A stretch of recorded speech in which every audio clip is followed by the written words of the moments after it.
In a time when judges ruled the land, a severe famine swept through Bethlehem. A man named Elimelech, his wife Naomi, and their two sons, Mahlon and Chilion, decided to leave their home and seek refuge in the neighboring country of Moab. It was a difficult decision, leaving everything they knew behind, but they hoped for a better life. For a while, things seemed to look up. They settled in Moab, and the two sons married Moabite women, Orpah and Ruth. But tragedy struck. Elimelech passed away, leaving Naomi a widow.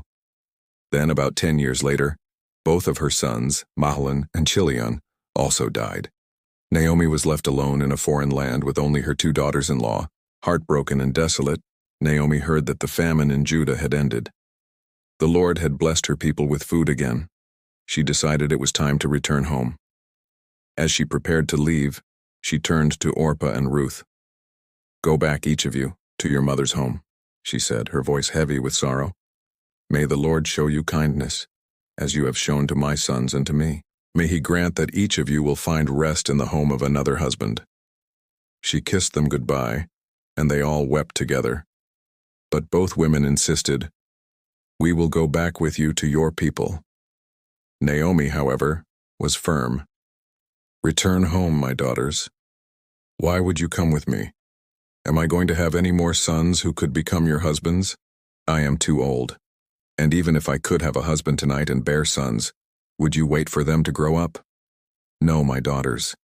My life is more bitter than yours because the Lord's hand has turned against me."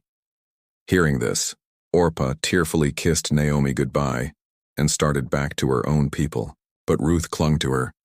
When Naomi urged her to follow her sister-in-law, Ruth's reply echoed with a loyalty that would change their lives forever.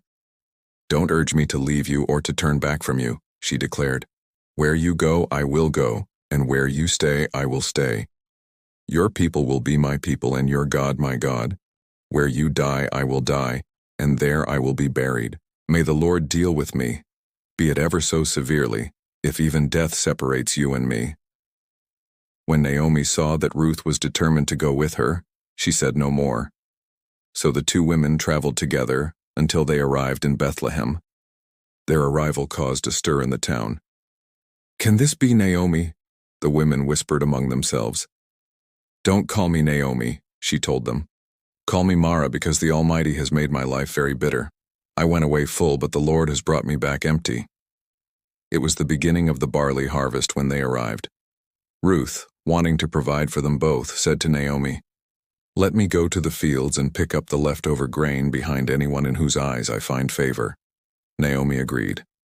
As it happened, Ruth found herself working in a field belonging to a man named Boaz, who was a wealthy and influential relative of Naomi's late husband, Elimelech.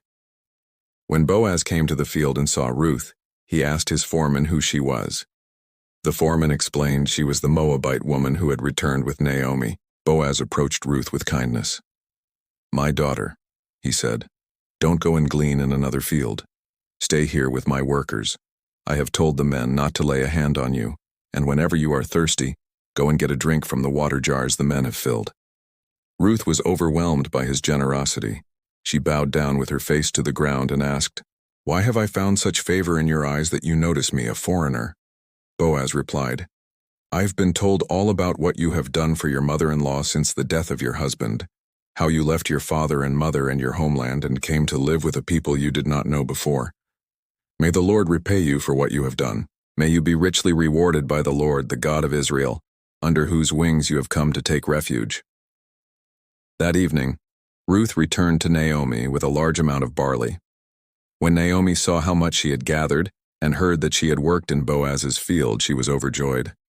"The Lord bless him," she exclaimed. "That man is our close relative. He is one of our kinsman redeemers." Following Naomi's wise counsel, Ruth continued to glean in Boaz's fields. Naomi, seeing a chance for a secure future for Ruth, devised a plan. She instructed Ruth to go to the threshing floor where Boaz would be that night.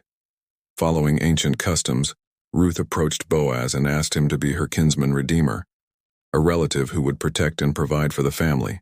Boaz was deeply moved by Ruth's loyalty, not just to Naomi, but to her family's name. He promised to do what she asked. After settling a legal matter with another, closer relative, Boaz took Ruth as his wife. Their love was a testament to faith and loyalty. Soon, Ruth gave birth to a son whom they named Obed. The women of the town celebrated with Naomi, saying, "Praise be to the Lord who this day has not left you without a kinsman redeemer. May he become famous throughout Israel. He will renew your life and sustain you in your old age. For your daughter-in-law who loves you and who is better to you than 7 sons has given him birth." Naomi took the child, held him in her arms, and cared for him as her own. And that child, Obed, grew up to be the father of Jesse, who was the father of David, the great king of Israel. From a story of famine and loss emerged a legacy of hope, love, and divine providence, proving that even in our darkest moments, faith and loyalty can lead to incredible blessings. Don't forget to subscribe to Stories of Faith 2025 and ring that notification bell. See you in the next video.